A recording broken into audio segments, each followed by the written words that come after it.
Good evening, ladies and gentlemen, and fellow Hibees. My name is Duncan Walker. I'm a qualified banker, accountant and business advisor.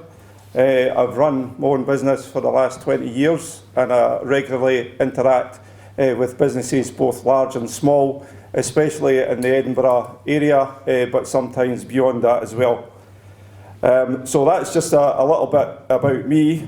Why should I be a Hibs supporter representative, non-executive director? Well, first and foremost, I've supported Hibs all my life. I was born and bred in Easter Road itself, just round the corner from here, as was both my father and grandfather before me, who are unfortunately not with us anymore, but they're buried in the cemetery behind the famous Five Stand at Easter Road. And indeed, my great-great-uncle was the famous James Conley, who indeed attended the inaugural meeting of the foundation of Hibs in 1875. So I think I can say that my family connections, as far as Hibs is concerned, go right back to the start.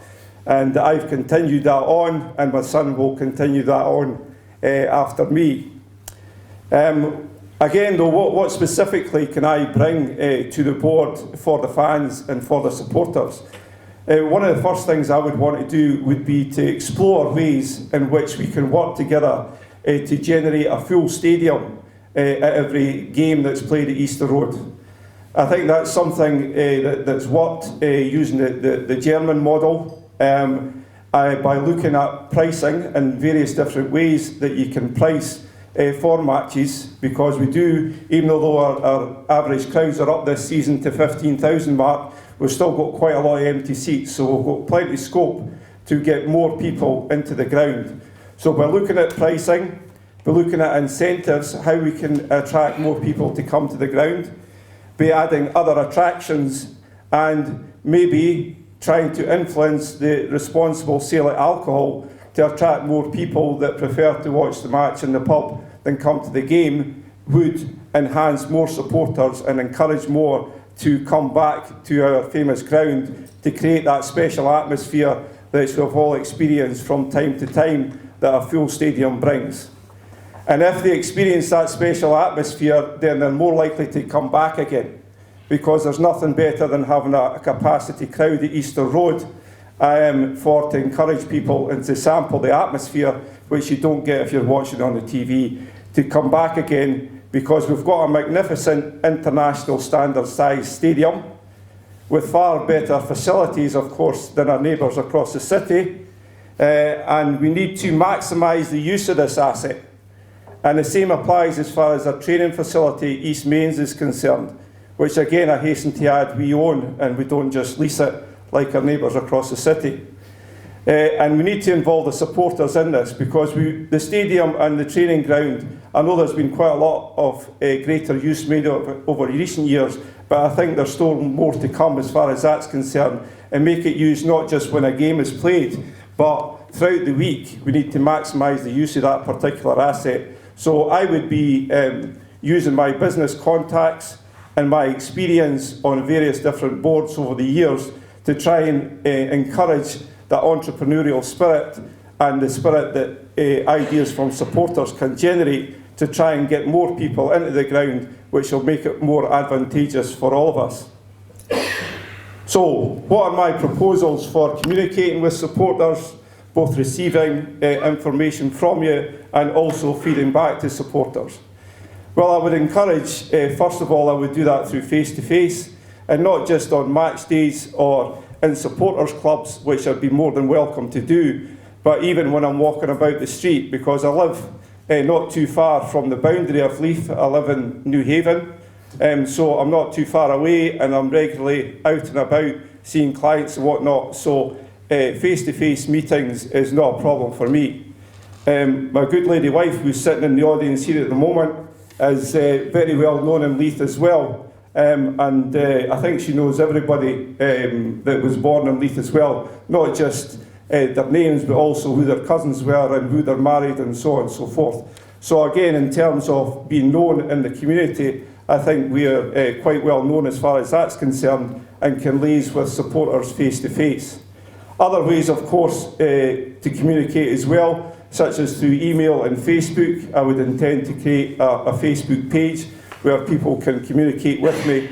And again, I would gather all the views of supporters and bring them to the board. I think one of my strengths is my communicating skills, my influencing skills, and the ways that I've used that over the years, because I've served on various boards and still am on various boards, both commercial, charitable boards, and indeed some in between, such as the Institute of Bankers in Scotland. I've been the president of that, and I'm currently the chair for Scotland for an accountancy institute in Scotland, which involves me regularly going around different branches, liaising with people, trying to get the consensus and representing that to the board down in London to make sure that voices are heard up here in Scotland.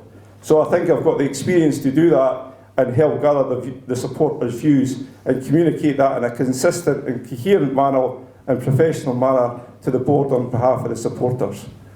So, fellow supporters, that's my view as to why you should vote for me as your supporters' representative. Hibs are in my blood, and if you cut me, I bleed green. So, ladies and gentlemen, please vote for me. Thank you. Thank you, Duncan. Do we have any questions for Duncan? A lot of the candidates are emphasising communication skills. I wonder if your financial skills, you could bring anything special with financial skills. Yeah, absolutely. I'm a qualified accountant and a qualified banker, and also have a business advisor qualification as well.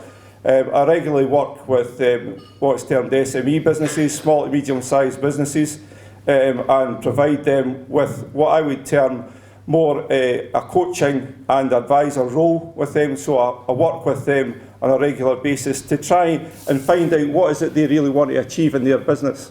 And I think the same thing applies whether you're a business, whether you're a club, whether you're an institution or whatever. What is it that we want to achieve?